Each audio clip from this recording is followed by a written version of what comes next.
Welcome to today's show. I'm so glad that you joined us today. We're going to talk about some big ideas and big dreams and try to answer some big questions in our short episode today.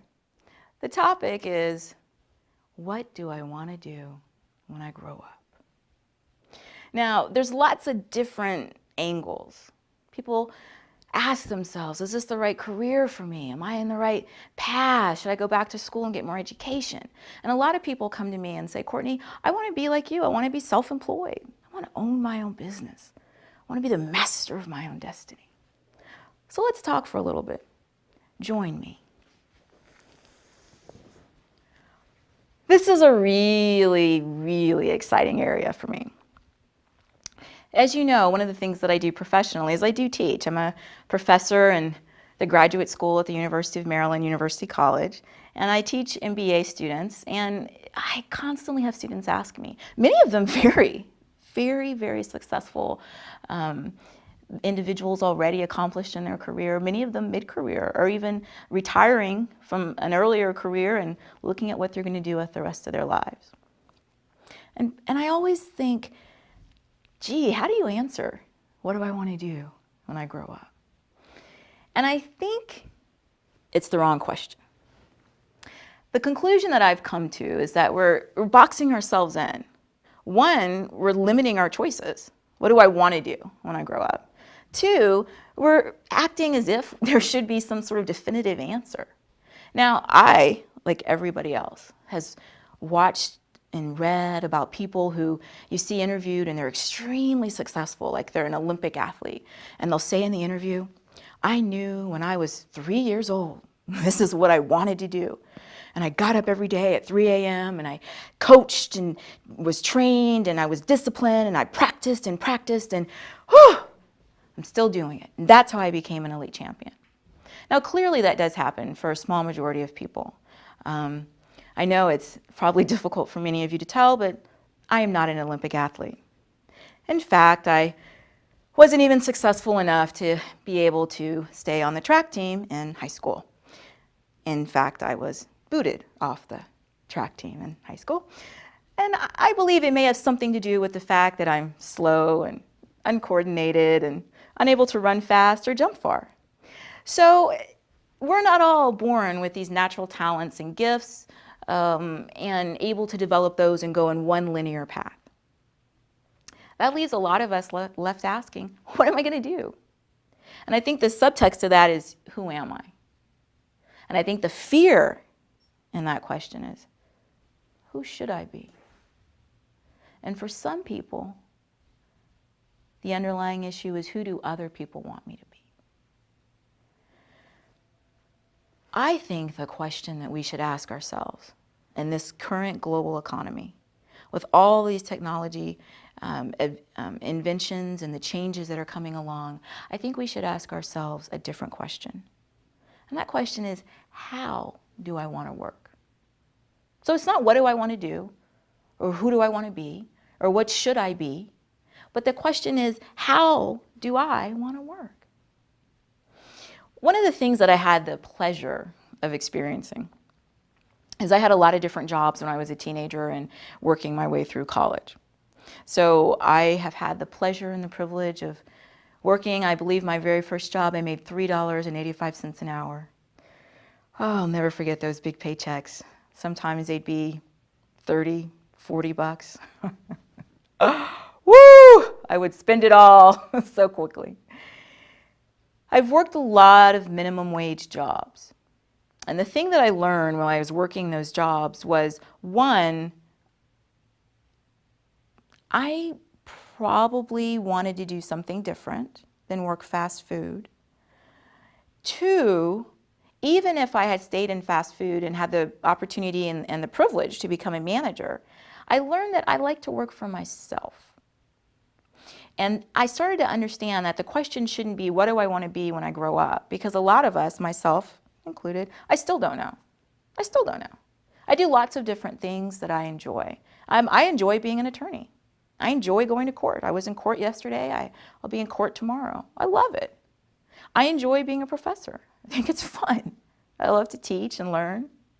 And I love Love the opportunity to practice as a consultant and provide keynote speeches, and also to be an analyst on television. It's fun. I like all these different things. The thing that I did learn, though, is how I like to work. One of the things that helped me was I had a job many years ago, and the person who ran the business had very specific tastes, very specific. One is that he didn't permit any smells or scents to be in the office. And that's okay, because a lot of people have very sensitive noses and don't like any type of heavy perfume or cologne. But he was really extreme. And so when I went to the interview, I remember, and we talked a little bit about the job and the qualifications, and he asked me some questions about could I do the tasks.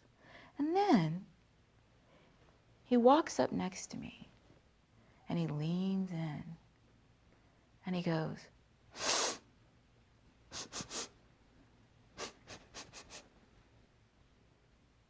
he was sniffing me.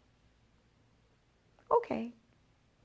And he told me very explicitly that I couldn't have any scented soaps, scented toothpaste, scented deodorants, nothing. He didn't want any smells. And I thought to myself at that moment, I'm not going to be here forever. But I took that job. I took that job because while we're asking ourselves, what should I do when I grow up and who do I want to be, we do a lot of things along the way to figure out what works and what doesn't work. And I learned at that job, I like to be scented. I like to use toothpaste and soaps and even perfumes. So I learned that lesson. And I also started to think about working for myself. I started to think about maybe there's some alternatives.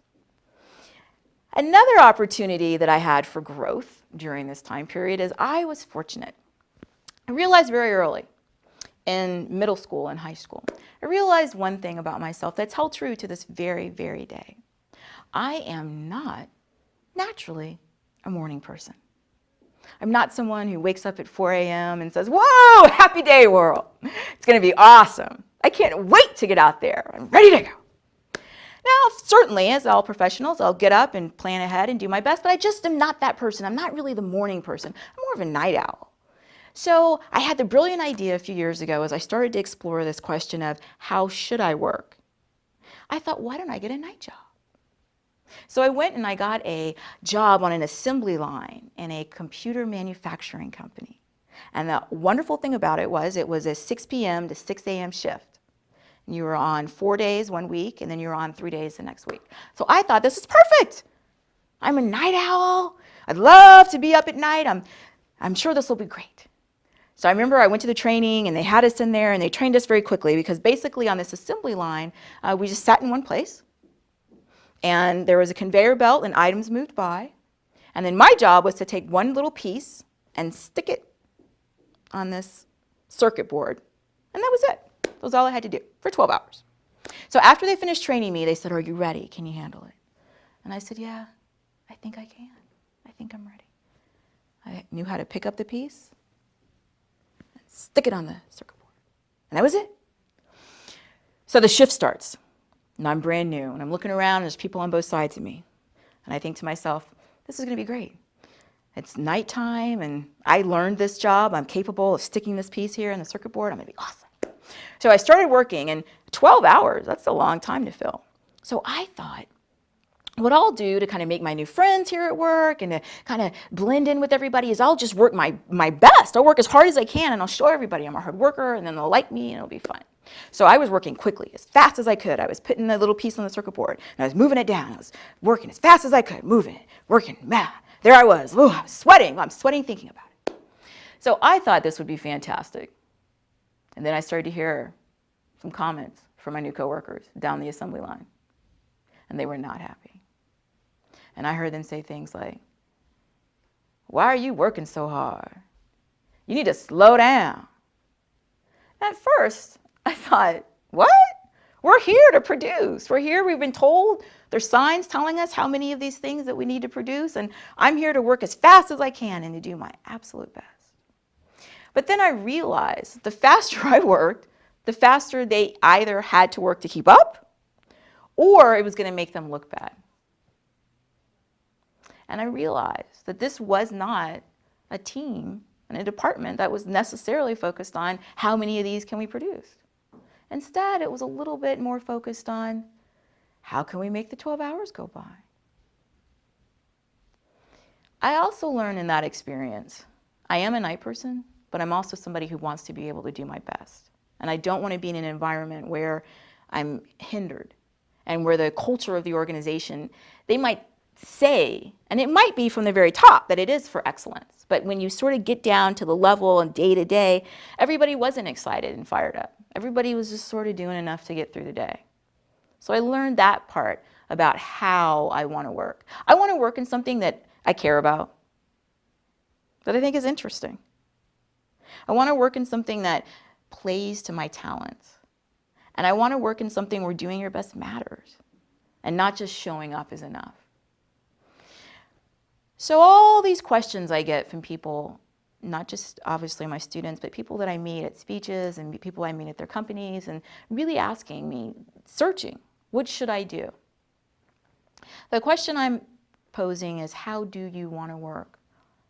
How do you work that makes you happiest and makes you feel best about yourself and the environment? And a lot of people think, oh, I'll just work for myself. I'll be an entrepreneur, it'll be great. I'll have the best boss ever, me. And it'll be awesome. I'll own my own business. I'll make all the decisions. I won't have somebody in there telling me what to do. And it'll be fantastic. And I want to address a little bit of the entrepreneur myth. Now, I'm known for being very pragmatic. Often I'll tell people, and I'll tell you, how I see things and the reality on the ground, and not just what you want to hear or what everybody else is telling you.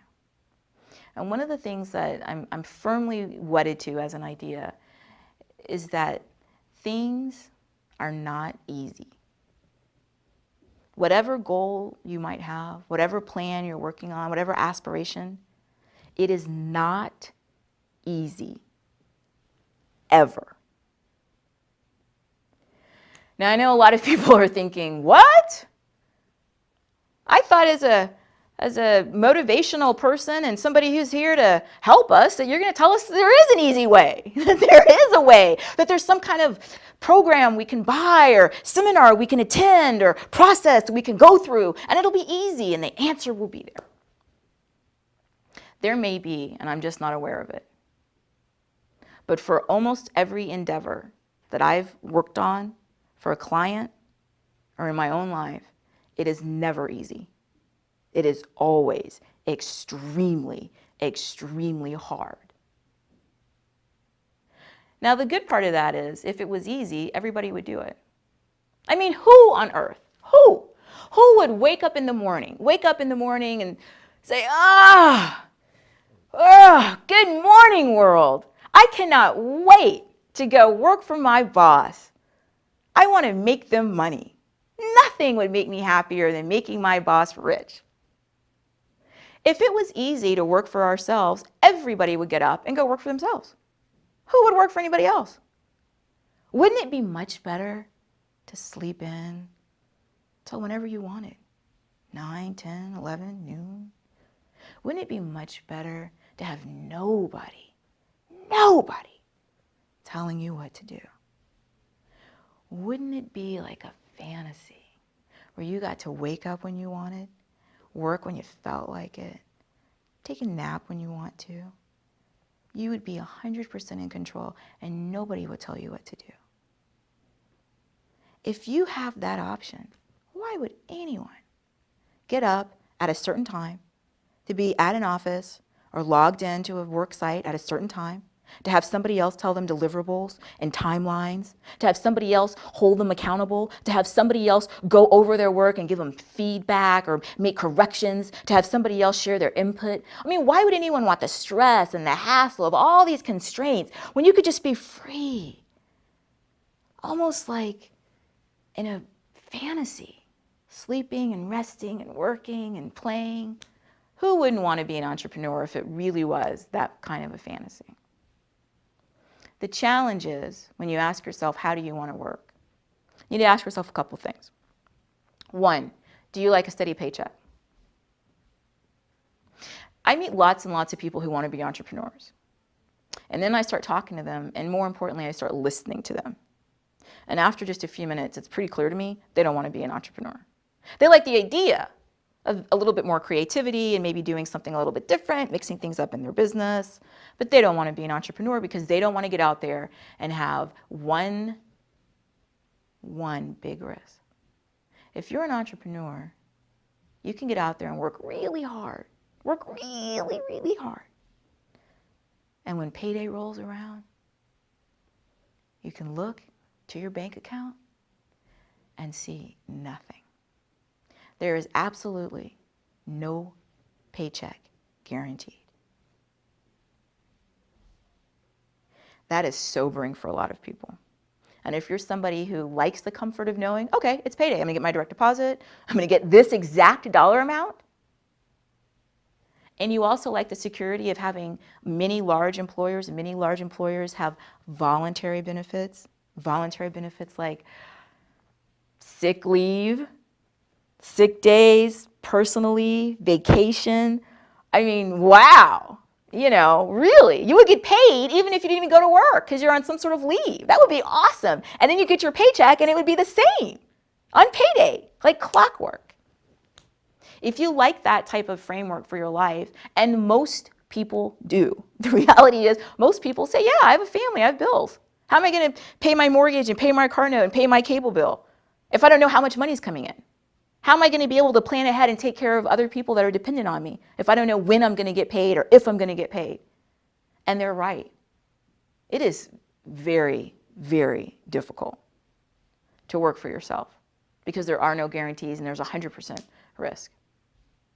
And so lots of people, what they really want to do is they want to answer that question, not what do I want to do when I grow up, but they need to ask themselves, how do I want to work? If they want to work in that framework where you have a paycheck, where you have some stability, then they just need to start asking themselves, I think I just want a little variety. They don't want to be an entrepreneur necessarily, but maybe they'd like to have a different job title for a little while. Maybe they'd like to work on assignment somewhere differently. Maybe they like to be on a different team. So they do want a little bit of change, but they don't want to jump out there into some sort of environment that's very scary, very alien, extremely tough. That's why most small businesses and new businesses fail. It's not because people aren't working hard and trying. It's because it's extremely hard. You've got to wear all these hats, and you've got to do everything from marketing to sales to business development to customer care. I mean, it's a lot. Now, some people, though, look at the framework of that guaranteed paycheck, sick days and personal leave, and they just say to themselves, it's too confining. Some people want to run free, and they want to be in that environment where it's really risky and scary, and they might get $0. On the other hand, as an entrepreneur, you might get a really big paycheck. You just don't know. So everybody has to ask the question I'm posing. How do I want to work? I know that I like to work for myself. So it really doesn't matter, really, what it is. I enjoy all the different things I do. On the other hand, somebody who wants that framework is not going to be happy. Even if their business succeeds, they're just going to be so stressed out. And I meet a lot of people that go into small business entrepreneurship, and they're so stressed out and they just can't, it's just overwhelming because there's so much fear and there's so much uncertainty. What's going to happen? Even if you do a fantastic job, is that client going to pay? Are they going to pay quickly? Because they may pay, but they may pay so slowly that in the interim you have other costs that you've got to cover, and it's stressful. So I think we need to go in a new direction. We're in a global economy. We've got distributed workforces around the world. We've got people competing for, especially white-collar jobs, on continents far-flung. We've got teams at big companies, small companies that are comprised of people. Somebody may be working in India, somebody may be working in London, somebody might be working in Austin, Texas. So when we have all these different choices and all this technology, I think the bigger question is not what specifically do I want to do? I don't think you have to say, I want to be a copy editor. I absolutely positively know that I want to be an advertising exec. But I think the bigger question is, how do you want to work? Do you want to work independently? That's something. I'm introverted. I'm a proud, geeky introvert. So I'm okay working by myself. I can be by myself for long periods of time. But people who are extroverted, they need to be around other people. So for somebody who's an extrovert to say, I'm going to go work in my virtual telecommuting home office, they're going to be miserable. I have a friend I just talked to about that, who I said, you could do it. I mean, certainly you could do it, but I think you'd be so unhappy because you like to interact and socialize with friends every single day at work. That's the framework. How do you want to work? I think once we figure out how we want to work, do I want to be around people, extroverted? Do I want to be a little bit more by myself? Am I somebody who wants to have a framework around me and a support system of things with like guaranteed paychecks and voluntary benefits? Or am I somebody who's comfortable out there with no safety net? Once we start to answer those questions, then I think we can find that sweet spot that we're all looking for. That professional activity that we wake up in the morning and it's exciting. I wrote in the book, Ordinary Women, Extraordinary Success, I co-authored a few years ago. I wrote about almost like a feeling like on Christmas morning or some exciting day when you wake up and you kind of got that in your stomach and you're a little kid and you're like, oh, what's going to happen? I get that from my work. And that's awesome. And I didn't always get that when I was working maybe on an assembly line or in fast food, because those weren't the right methods for me. So I think when you find the answer to how you want to work, you'll find that sweet spot and you'll start to have a little bit of joy in your life about your profession.